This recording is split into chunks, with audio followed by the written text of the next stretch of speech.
tal? Muy buenos días. Ecuador en el arranque en esta semana intensa, tanto localmente como en el tema nacional. No voy a entrar en el tema nacional, que usted ya se puede imaginar de lo que estoy hablando, pero yo tengo siempre cierto interés, un poquito de obsesión por el tema laboral y, por tanto, por el tema empresarial y sindical. Y por eso tenemos esta mañana a Carmen Rando, secretaria general de CESIF aquí en Melilla. Presidenta. Presidenta. Secretario general son comisiones. Sí, señor, es verdad. Cuidado con eso. Presidente del CESIF aquí en Melilla, sindicato ya muy veterano. De hecho, estábamos hablando de las antiguas instalaciones que yo como periodista iba hace más de 20 años, pero le voy a pedir un minuto para hacer un pequeño balance, un pequeño resumen de lo ocurrido ayer y de lo que puede ocurrir hoy. Recordamos que ayer el Consejo de Ministros, y en cierto modo es un tema laboral, aprobó la prórroga de los ERTEs para hacer frente a la pandemia, que finalizaban los ERTEs el 28 de este mes hasta el 31 de marzo. Digo la prórroga. Esta prórroga será automática y no conlleva cambios para el trabajador, pero sí una reducción de las exoneraciones para las empresas.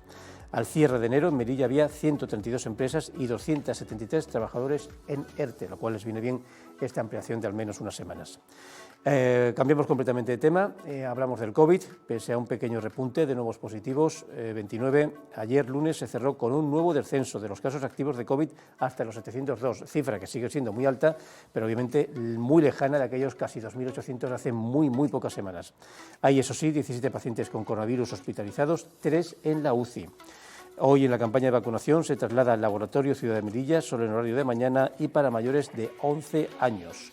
Hablamos ahora de gestión porque Infraestructuras y Urbanismo ha defendido la adjudicación por cerca de 4 millones de euros del servicio de alumbrado extraordinario de las fiestas de Melilla. Se asegura que se ha logrado una bajada del 13% con respecto al precio base de licitación y que contará con tecnología LED y nuevos diseños que, eso sí, si la lluvia no nos estropea, podremos disfrutar a lo largo de estos días, especialmente el fin de semana. Recuerden que el Boletín Oficial de Melilla recoge desde ayer, la relación de empresas beneficiarias del segundo plazo de la convocatoria 2021 de ayudas para adecuación, mejora y ampliación de locales comerciales y de servicios. La ciudad autónoma ha concedido un total de 20 subvenciones de 8.000 euros a distintas empresas locales. El montante repartido en esta fase ha sido de cerca de 160.000 euros. Eso sí, otras 29 solicitudes han resuelto desfavorablemente para los interesados por falta de presupuesto en la convocatoria. Además, hay 13 más desestimadas por no cumplir los requisitos, no haber subsanado algún requerimiento o renuncia expresa. Los interesados, eso sí, pueden consultar todos los detalles de la resolución en la edición de hoy del BOME. Pasamos al tema político, y ya saben qué tema político, el del Partido Popular, y es que el presidente de los populares en Melilla, Juan José Imbroda, va a acudir a Génova para participar en el urgente comité autonómico convocado por Pablo Casado ante la crisis abierta en el seno del PP. Su apuesta, a Imbroda, un congreso extraordinario del que salga una candidatura única que aglutina un partido que a su juicio es la única alternativa al gobierno nacional. Y por último, hablamos de sanidad, que siempre es importante también. Y es que una decena de enfermeros se convocó ayer, convocados en este caso por el sindicato SATSE, para solicitar el desbloqueo y aprobación de la Ley de Seguridad del Paciente, así como el aumento y estabilidad de las plantillas. En el caso de Melilla, según un estudio del 2017, hacen falta unos 153 profesionales de la enfermería, tanto enfermeros como auxiliares. Un tema que hablaremos también ahora. Bueno, hablamos con Carmen Rando, y en principio le haría una pregunta generalista, porque hace unas semanas, además coincidiendo con la reforma, la aprobación de la reforma in extremis, que todo hay que decirlo, pasó por esta mesa representantes sindicales de UGT, comisiones y también del mundo empresarial, y hablamos de la reforma laboral, en sus más y en sus menos. Todos coincidieron que era una reforma de acuerdo, con lo cual cuando uno llega a un acuerdo hay que ceder, hay que escuchar a otras partes, hay que ceder, se llegan, en fin, a unas bases mínimas para después quizás a medio plazo ir modelando, modificando, modernizando la reforma en cuestión. Pero ¿qué le parece al CESIF esta reforma laboral que había muchas ganas de llevar adelante y bueno, finalmente se ha aprobado? Bueno, pues decir que es cierto que ha sido una reforma pactada, eso ya es importante, que haya un acuerdo entre la Administración y los sindicatos y la patronal, pero se quedan muchos flecos pendientes. O sea, la reforma laboral no ha sido una tal reforma, ha sido un pequeño cambio de algunos de los artículos que tenía la reforma laboral. Nosotros estamos de acuerdo en que se ha hecho consensuado, pero entendemos que hay puntos que no se han tocado, como puede ser el de la pluralidad en el marco de la negociación colectiva. Ese tema no se ha tocado, donde deberíamos de estar más sindicatos trabajando con el Gobierno y con la patronal, porque creo que es importante la pluralidad de las voces de todos los sindicatos para poder llegar a acuerdos mejores. ese tema, pues, que sí lo lleva luchando desde hace mucho tiempo, ya que solamente entran los sindicatos que tienen un 10% de representatividad. Nosotros no llegamos a ese 10%, pero sí que es verdad que no llegamos porque UGT y comisiones toda la vida han tenido empresas privadas donde han tenido ese 10%. Nosotros llevamos con la empresa privada unos 20 años entrando. Estamos arrasando prácticamente en todas las empresas privadas de toda España y estamos subiendo en delegados a comisiones UGT, pero todavía no hemos llegado a ese 10%. Nosotros pensamos que se debería de bajar exactamente lo mismo que cuando los partidos políticos tienen que tener un representante, es un 5% para poder tener representante en el Congreso de los Diputados, el 5% de representatividad en las elecciones. Nosotros creemos que debería de ser lo mismo en esta parte, la parte sindical. El tema de la reforma laboral, bueno, pues entramos de lleno en el tema de los interinos. Yo creo que para mí es importante, es preocupante el tema de los interinos. Necesitamos una estabilidad en el empleo. Es verdad que tenemos interinos desde hace 20 años, 15 años. Hay una orden de la Comunidad Europea de que tiene que haber una estabilidad, pero parece ser que la culpa es siempre de la persona que lleva de años interina. Y realmente no podemos culpar al trabajador, sino a la Administración. La Administración lleva años que no saca oposiciones. Entonces, de hecho, en Melilla, ¿cuántas oposiciones se han sacado? Se han sacado en el año 2009, se sacaron unas oposiciones y ahora se han vuelto a sacar otras, que las que se han sacado ahora son del año 16, 17, 18. Y una parte de la estabilización. Todavía nos queda otra parte de estabilización, que es un pacto que se hizo a nivel nacional en el año 2012 y que no se había puesto en marcha, aunque se había dicho que en 5 años tenía que estar hecho, se tenían que quedar en un 8% de personal eventual, y no ha sido así. Las comunidades autónomas han ido cada una por su lado y no se ha llegado a terminar de hacer todas las oposiciones. Nosotros pedimos a la Administración que sea consecuente con el Estatuto Marco. Y en el Estatuto Marco es cierto que te dice que cada 2 años, como mínimo, si hay una vacante, se tiene que crear esa vacante y dejar a una persona interina. Y luego llevar la oposición. Y eso no se ha estado haciendo. Entonces, no podemos, bajo ningún concepto, echar la culpa al personal que no ha podido ir a una oposición y por eso no ha cogido una plaza fija, a que ahora no tenga posibilidades, por llevar aunque lleve mucho tiempo, a aprobar una OPE o a quedarse sin la plaza. Bueno, aquí en Melilla al menos conozco casos de trabajadores, por ejemplo, en la enseñanza, que se han jubilado siendo interinos. Claro. Se han pasado toda su carrera siendo interinos. Bueno, y en sanidad también. Sanidad también. Y en sanidad también. Entonces no nos parece una cosa que sea de recibo. Nosotros sí que le estamos pidiendo a la Administración que cumpla los plazos. De hecho, se ha sacado la nueva normativa en la ley y antes de junio tienen que estar, tenemos que tener un 8% de interinos, de personal no fijo. Entonces, si tenemos que bajar la tasa de reposición al 8%, tenemos que hacer, antes del año de junio, tenemos que hacer las bases. Y estoy hablando de Melilla, pero lo mismo que a nivel nacional. Se tiene que sacar las bases de todas las vacantes que hay de más de 3 años. Porque según la Administración y según la ley, cuando un interino lleva 3 años, tiene que salir fuera. Otra cosa que o lo tienen que dejar fijo. Y entonces es otra cosa que nos preocupa, porque nosotros lo que necesitamos, de hecho, creemos que nuestros interinos tengan una estabilidad, porque ya les corresponde, pero no sabemos hasta qué punto el tema de las oposiciones, porque hay 2 partes, están las oposiciones que tienen que salir con los contratos de más de 3 años, ¿vale? Y después están los de menos de 3 años. ¿Qué es lo que va a pasar con ese tema? ¿Los van a tener que dejar fijos o no los van a tener que dejar fijos?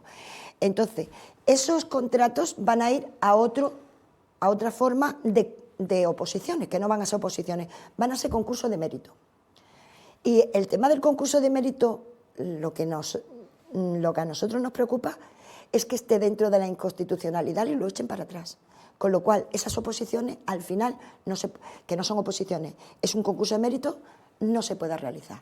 Estamos ahora mismo en un estado y en un limbo donde, bueno, vamos a ver lo que pasa con este tema de nuestros profesionales. En Melilla, como sabrá usted, a nivel político hay una serie de planes estratégicos que no acaban de aprobarse. A nivel local, pues el gobierno tiene uno que no acaba de desarrollarlo porque la oposición tiene otro. Y mientras tanto, pues el Estado central ha anunciado que tiene a su vez uno más, que lo va a aplicar, dice que ya el documento se está realizando y que quizás se podría empezar a aplicar allá por otoño de este año. Una de las particularidades, que en principio a todos no nos ha disgustado, es el refuerzo y la ampliación del sector público, bien a nivel de infraestructuras, bien a nivel de contratar personas, bien incluso de ámbitos como en defensa, por ejemplo, aumentar nuestra guarnición, como en ámbito de sanidad, profesorado, etcétera. Ustedes, que son el sindicato, en cierto modo, preferente de los funcionarios, ¿cómo ven, si ocurriera, que también estamos hablando de un mundo feliz, si ocurriera que se aumentara, esta vez sí, y de forma consensuada y, digamos, determinada, el número de funcionarios en Melilla? Porque Melilla siempre ha sido bastante funcionarial, bastante pública, pero también ese es un poco un mito, quiero decir, se han perdido muchos puestos de trabajo, tanto en enseñanza como en sanidad, en administración, ahora se están empezando a recuperar un poco y no hay tantos funcionarios como quizás debería haber. Bueno, el tema, como bien has dicho, es que nosotros en el año 2009 ya arrastrábamos un déficit de personal cuando hubo la crisis. De ahí se han perdido casi 500.000 puestos de trabajo o más de la función pública. Se está recuperando, pero en gran medida no se está recuperando todo lo que tenemos. Tenemos un déficit de personal impresionante.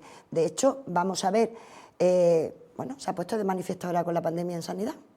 En sanidad ahora mismo se han estado haciendo contratos COVID y se ha estado viendo que esos contratos COVID eran necesarios sin la pandemia. Se ha estado reforzando de una manera donde, bueno, la sanidad se ha quedado coja en ese aspecto. Aunque se haya reforzado, entendemos que ese era el personal que se necesitaba porque se había perdido con anterioridad. Que ahora se ha vuelto a perder. En Melilla hasta abril están, pero sí que es cierto que se está perdiendo. Entonces nosotros pensamos desde CSIC, tanto a nivel nacional como a nivel local, que esos contratos se deberían de dejar y aumentar en parte. ¿Por qué? Pues porque tenemos un déficit grandísimo. Pasa igual con educación. Educación ha pasado lo mismo. En el tema de la pandemia hemos visto que las ratios han bajado, sí, pero se han tenido que abrir más aulas, con lo cual ha habido también una necesidad muy grande de contratar profesores. Tenemos un déficit de personal público tanto en educación, en las Fuerzas Armadas lo mismo. Bueno, ¿por qué? Porque no se han estado haciendo las contrataciones que han tenido que hacer. Yo entiendo que se diga que es que estaba sobredimensionada la administración. Nosotros entendemos por parte del sindicato que no estaban dimensionadas, que quizás la gestión que se ha hecho no ha sido la correcta, pero que el personal que había era el necesario. Y nos hemos quedado con un porcentaje mínimo de personal, que nosotros estamos luchando porque se vuelvan a readmitir y porque se vuelvan a contratar. Veremos si ese plan estratégico lo aplican y bueno, porque era una especie de columna vertebral, ampliar y invertir más en el sector público, tanto en el tema material como en el tema de los recursos humanos. Usted, como presidenta del CSIC de Melilla, obviamente se ocupa de muchísimos temas, pero siempre ha sido una especialista en el tema sanitario. Sí. Siempre. Es su campo, Y bueno, más que una pregunta es una observación. Menudo se ha caído en estos años, han sido históricos. Estos últimos 24 meses nos llega una pandemia internacional que nadie esperaba. Una cosa es una situación un poco local o incluso continental, pero mundial, y sigue aquí, a todo esto sigue aquí. ¿Cómo vivieron, sobre todo los primeros 6 meses, porque aquello fue un caos, donde te jugabas la vida, tengo que decirlo? Bueno, yo primero quiero hacer un pequeño homenaje a todas las personas que hemos perdido en el tema sanitario porque han muerto por COVID. Creo que se han jugado la vida, que han estado ahí. Creo que es una labor sumamente importante la que han hecho nuestros profesionales. Se han dejado la vida, se han dejado la piel. De hecho, hay muchos sanitarios que tienen efectos secundarios por el tema COVID y hay muchos que están en manos de psicólogos. ante esta gravedad de lo que ha pasado, porque es cierto que todos los sectores, no vamos a poner solamente el de la sanidad, porque hemos estado muchos sectores ahí, como pueden ser los guardias de seguridad, la gente de los comercios, hay mucha gente que ha sido necesaria en la pandemia el estar en primera línea, pero como el personal sanitario, cuerpo a cuerpo, con el enfermo, no ha estado nadie, eso es cierto. Entonces, el homenaje nos ha dado mucha pena de lo que ha pasado. Y esto nos tiene que hacer reflexionar de que la sanidad tenía unas carencias muy importantes. Y lo llevamos reivindicando desde hace muchísimos años. Y ahora pues, se ha puesto en evidencia que necesitamos reforzar los centros de salud. Los centros de salud estamos bajo mínimo. Hemos estado bajo mínimo, lo hemos visto en la pandemia, debido a que realmente la prevención es lo más importante que tenemos, porque una vez que tú no tienes prevención, como ha pasado con el COVID, ha tenido que ir la gente al hospital. Pero sí que es verdad que estamos descuadrados en personal en la atención primaria. La atención primaria se está desangrando a nivel nacional. Y eso es un tema que ahora hemos hecho una manifestación en Madrid, el día 16, que ha sido todo un éxito, porque han venido delegados de toda España, ha sido masiva, y hemos puesto encima de la mesa una serie de reivindicaciones que son sumamente importantes para el tema sanitario, como puede ser la jubilación anticipada a los 60 años. Es cierto que hay sectores de la administración y no administración que se jubilan con anterioridad por la penosidad de su trabajo. Bueno, aquí se ha puesto de manifiesto la penosidad del trabajo sanitario en esta pandemia, porque no nos hemos dado cuenta antes de la realidad del personal sanitario, ¿vale? Se está pidiendo, no porque queramos decir, oiga, nos queremos con el 100% jubilar antes de tiempo, pero sí es cierto que la penosidad que tiene el personal sanitario y no sanitario de los centros de salud y de la atención especializada es sumamente importante. Entonces, esa es una de las reivindicaciones. Otra de las reivindicaciones ha sido el tema de la atención primaria. Hablaban, bueno, lo comentaba antes en el informativo inicialmente, que SATSE supongo que coincidirán. Se manifestaba ayer aquí en Melilla por la necesidad de un déficit de casi 150 enfermeros y auxiliares de enfermería que no hay. ¿Están también ustedes por esa cifra? Que es una cifra importante. Sí, está hablando en general de todo el personal de enfermería, ¿vale? Sí que es verdad que en el tema de médicos, por ejemplo, en atención primaria tenemos una carencia muy, muy importante. Los veranos, cuando se van los médicos de vacaciones, que tienen que irse y tienen que coger sus días, bueno, pues si hay 9 médicos en un centro de salud, se quedan 4 o se quedan 3. Solamente con estos datos que te estoy dando es importante. Ya asusta, sí. Aun sabiendo que un médico tiene que tener 1.500 cartillas, aquí estamos subiendo de las 1.800. Si aparte a eso le agravas el que un médico se ponga malo, que tenemos la suerte de que en Melilla nuestros médicos son unos grandes profesionales y es muy difícil que se den de baja, ahora con el COVID no han tenido más remedio porque hay algunos que se han infectado. Pero sí que es verdad que nosotros no tenemos una gran incidencia en bajas médicas. Eso es lo que nos salva un poco de la precariedad que tenemos en la atención primaria de médicos. Es cierto que los médicos no quieren venir a Melilla porque se les hacen unos contratos de 3 meses, de 4 meses. Nosotros llevamos años pidiéndole a la INGESA que los contratos como mínimo se hagan de 1 año, donde se le dé una estabilidad. Porque ese es el problema, ¿no? Digo, porque aquí los sueldos son mayores y también se pagan menos impuestos, con lo cual uno no sabe, ¿y por qué no vienen? ¿Y por qué no vienen? Es que los contratos, temporalmente hablando, son precarios. Entonces, si los contratan, ahora en el tema de la pandemia, por ejemplo, se han ido mucho personal sanitario nuestro, de aquí a otros centros, a Málaga, a Valencia, a otros sitios. ¿Por qué? Pues porque aquí se estaban haciendo contratos precarios y se siguen haciendo contratos precarios. Nosotros tenemos concadenado en el tema de personal sanitario como de no sanitario. Plazas que, aunque no están dentro de la plantilla orgánica, está presupuestada. Entonces la tenemos contratada de 3 meses en 3 meses. Eso no da estabilidad a una persona. Y no da estabilidad a una persona porque no te puedes poner enferma. Nosotros tenemos una bolsa de trabajo que si tú coges un contrato de 3 meses en 3 meses y te operan, por ejemplo, cuando vas a coger el próximo contrato ya no te toca a ti. aunque tú estés por encima de la bolsa. Entonces, es muy complicado que una persona esté trabajando 3 meses en 3 meses y no se pueda poner mala, no pueda coger los días necesarios. Nosotros hemos pedido que tanto para los médicos como para todo el personal se hagan contratos como mínimo de 6 a 1 año, de 6 meses a 1 año.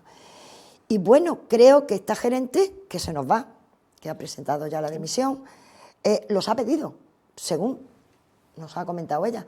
Ingesa no está por la labor o no sabemos. Ahí no puedo informarle porque es que el Ingesa no informa de mucho, ni siquiera a nosotros, los medios de comunicación. Es un sector un poco oscuro, bueno, bastante invisible. Ya te digo yo que no conocemos ni a la directora general de Ingesa. ¿Vale? Los sindicatos no hemos tenido ni una sola reunión con esta señora, me parece vergonzoso. Tenemos muchos temas encima de la mesa y, bueno, con el tema de la pandemia hemos hecho 2 videoconferencias, no se nos da explicaciones de nada. Ahora con la bolsa de trabajo hemos escrito a Madrid y nos hemos quejado de un montón de cosas y tampoco hemos tenido muchos resultados. Y nosotros desde aquí sí que pedimos una mesa sectorial porque tenemos que sentarnos y negociar muchas cosas. Sobre todo, como hemos estado hablando antes de la reforma laboral, la estabilidad de nuestros profesionales. Nosotros tenemos plazas vacantes de muchas categorías que no han salido con anterioridad. Por ejemplo, tenemos fisioterapeutas. No han salido las vacantes en estas últimas oposiciones. Deben de salir. La única oportunidad que tenemos es que las saquen antes de junio, las bases. ¿Por qué? Porque si no se pierden. Aprovecho su presencia para preguntarle de temas un poco más interiores. Me refiero al hospital en cuestión. Uno, ahora mismo no hay director o gerente. Hasta el día 28 está. ¿Al 28? Sí, pero viene, parece ser, nos comunicó la gerente que vienen 2 personas de Zaragoza. 2. Bueno. ¿Los candidatos un director gerente vale. y la mujer que también tendrá otro cargo, no lo sé. Vale. Sí, vienen. Y segunda, entonces, pues, no sabía. Segunda cuestión, todos tenemos muchas esperanzas, pero también depende de una serie de fechas que no controlamos. ¿Tienen esperanza de que mejore todo el proceso, todo el sistema con la presentación, no construcción, sino presentación, inauguración del futuro hospital universitario? Eso queremos. Lo que queremos 20 años ya. Lo que queremos, llevamos mucho tiempo diciendo que esto se paralizó, estuvo casi 8 años paralizado por un problema jurídico, se ha puesto en marcha muy lentamente, ¿vale? Se nos comenta que para el año que viene estará terminado, para finales del año 2023 puede ser que ya esté terminado, pero hay que equiparlo. Sí, porque... Y todavía no ha salido a licitación nada. Claro, Entonces ahí es donde tenemos un pequeño problema que no sabemos. Si va a poder estar para el año que viene, puesto que no se ha sacado a licitación el material. Es que los profesionales siempre me cuentan eso. Nosotros, los periodistas, visitábamos con regularidad las obras y veíamos cómo iba creciendo. De un tiempo a esta parte tampoco nos invitan a eso. Viene alguien de fuera, ve las obras y nos envían 4 Los sindicatos no lo hemos visto, ¿eh? Pues era bastante bonito hace unos 2-3 años cuando lo visité por última vez. La verdad es que las obras siguen adelante, todo hay que decirlo. Pero todo el mundo me indica ese punto, que sí, que se va a inaugurar, que la estructura en sí algún día se acabará, más pronto que tarde. Pero luego hay que llenarlo. Y hay que llenarlo con eficacia, con aparatos adecuados, y eso lleva mucho tiempo, no es cuestión de semanas. Hombre, nosotros lo que echamos en falta es que no se nos haya dicho que se va a sacar a licitación ya el tema del equipamiento. Entonces, sabemos que una licitación son como mínimo 2 años, más o menos, ¿vale? Igual que una obra, porque hay gente que la licitación, bueno, pues sale a concurso, se tiene que presentar gente. Entonces, si no se saca ahora, nosotros no podemos pensar, como se nos ha dicho, que se pondrá en funcionamiento en el primer semestre del 2024. No sé, es que pinta un poco raro, sí. Entonces, no el funcionamiento, cuando funcione estará muy bien, pero sí, el desarrollo sí. Por cierto, a todo esto, todo lo que estamos hablando ha sido un acontecimiento, una tragedia, una crisis internacional con una frontera cerrada. Bueno, cuidado con eso. Sí. Bueno, cuidado, llega a estar abierta, porque vamos, ya hubiera sido el caos, porque ya... Hombre, es que ustedes han sido un hospital no para 80.000 personas, sino para casi 300.000. Y más. Y más. Y más. Y más. La ratio ha sido muy impresionante. De hecho, bueno, pues en Madrid, ¿sabe lo que pasa? Es que Madrid está muy lejos. Sí. Y cuando vienen en el avión un ratito, ven 4 cosas, pero no viven el día a día. Entonces, esa frontera lo que ha hecho es masificar el hospital. De hecho, ahora mismo con el COVID, que hemos estado masificados, también por culpa del COVID, y que gracias a Dios en la primera parte no ha habido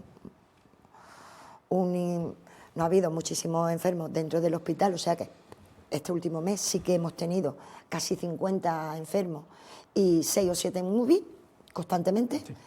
Entonces, solamente hay que dar un dato.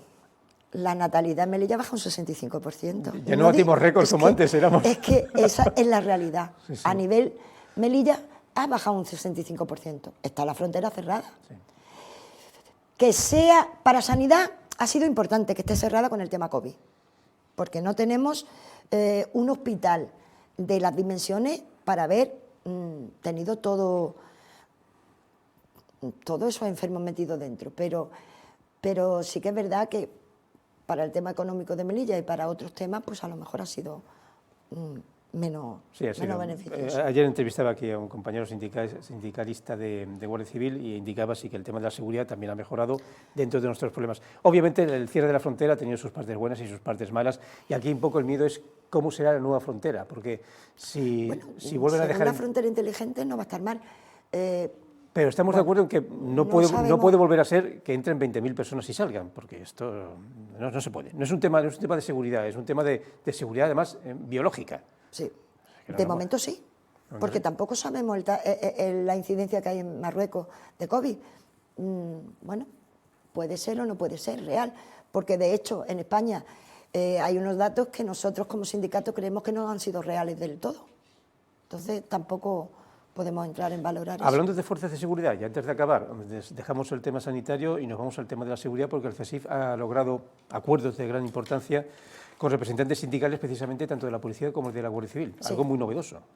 Sí, bueno, hemos hecho un acuerdo a nivel nacional con JUCIL y con JUPOL, la Asociación de Guardias Civiles y el Sindicato de Policía. Sí, porque la Guardia Civil no puede tener sindicato y tiene una asociación. Esto es un acuerdo súper importante porque CESIF presta las instalaciones, presta asesoría jurídica. Tenemos reuniones que ya ha habido con el presidente nacional, varias reuniones con ellos.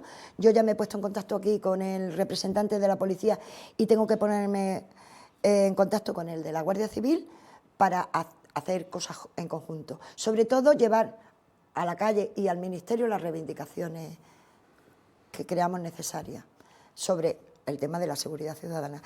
CESIF es el sindicato mayoritario en la función pública, como hemos dicho, y verdaderamente... Están saltando a la privada desde hace tiempo ya. Sí, bueno, nosotros ahora mismo estamos subiendo de una manera impresionante en el tema de la privada. Por ejemplo, en el medio de comunicación tengo entendido que son mayoría, por un ejemplo, ¿en Antena 3? Sí, hay en algunas televisiones en que hemos cogido mayoría, hemos cogido muchísimos delegados, y en otras hemos metido cabeza con un importante número de delegados. Sí, es cierto, a nivel nacional. ¿A nivel de Melilla? Es verdad que yo no sé por qué Comisión y UGT están bajando a nivel nacional en la privada. Nosotros en todas las elecciones que estamos entrando estamos sacando, si no teníamos nada, y estamos revalidando, y en otras estamos superando a Comisión y UGT. Bueno, pero es que nosotros no somos un sindicato político. Claro, vamos, el CESIF es singular, en principio nunca hemos dicho el CESIF, o sea, en principio es para funcionarios, que no es tal, que en realidad se están pasando a la privada, y no es un sindicato político con los parabienes o los paramales que eso puede traer. Yo creo que eso le ha traído a Comisión UGT una problemática añadida en este último tiempo. El posicionamiento político que ha tenido en algunos sitios. CESIF rara vez lo ha expresado, por no decir casi nunca. Es que nosotros somos independientes. Nosotros, dentro de nuestra organización, habrá gente de un partido, de otro, pero CESIF, en general, como CESIF, es un sindicato independiente que no tiene ideas políticas. Pues Carmen Rando, presidenta del CESIF, agradezco mucho su presencia aquí, haber hecho un análisis, en cierto modo, de lo que se nos afecta más, que es el tema sanitario, que es un campo que genera y que además tiene gran profesionalidad y gran experiencia por su parte, y un poco los parabienes también, como decía antes, y los errores y eficacia de una reforma laboral que era necesaria, pero que se queda muy corta. Por cierto, sí. Algo que se lo comento, que reconocieron todas las partes, los dos sindicatos y los empresarios, algo así como hemos creado la base para a su vez volver a cambiarla, porque no está muy... Hay que perfilar y hay que sentarse en negociar otras muchas cosas que son importantes para todos. Pues Carmen, nos volveremos a ver, ¿eh? Cuando quieras. Porque esto es el arranque, es un programa diario y actualidad sindical y laboral vamos a tener todos los días, totalmente. Y además novedades que seguro que vosotros nos contaréis de éxitos o ideas o iniciativas que podéis tener por parte del CESIF. No te digo si se aplica, que yo estoy un poco conservador en eso, pero si se aplica la reforma, el plan estratégico del Estado. Sí, solamente decirte que nosotros nos hemos posicionado en contra de la Ley de Seguridad Ciudadana. Nosotros tenemos, porque creo que perjudica a nuestras fuerzas y cuerpos de seguridad, de seguridad. Sí, entonces, vi que no estabais de acuerdo porque no la queríais ni actualizada ni modernizada y encima afectaba mucho afectaba a nuestras fuerzas y cuerpos de supuesto seguridad del beneficiario. Estado, claro que sí.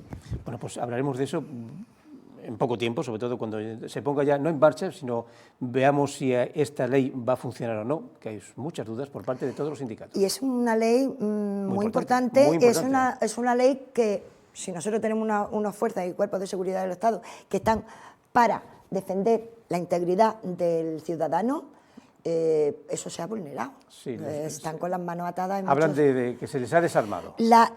Están trabajando con una indefensión muy grande. Sí, ellos no lo comentan, Bueno, nada, lo dejamos aparcado ese tema porque ese tema lamentablemente va a estar muy abierto, sobre todo cuando pasen cosas, porque ahora mismo estamos en una ciudad, no segura del todo, pero un poco más tranquila, pero esa tranquilidad yo no creo que dure mucho. Sí. Carmen, pues nada, muchísimas gracias. A vosotros. Nos veremos. Bueno, pues nada, yo siempre lo digo, casi siempre la misma frase acabo los programas. Uno, aquí tenemos un tema de gran interés, mañana otro completamente diferente, que no lo anuncio, ya lo verán, hablaremos de transporte, pero ya verán por dónde va la línea del programa de mañana y les dejamos en unos minutos de descanso con el magazín, con su actualidad más divertida que este programa, que es un poco serio. Venga, hasta mañana.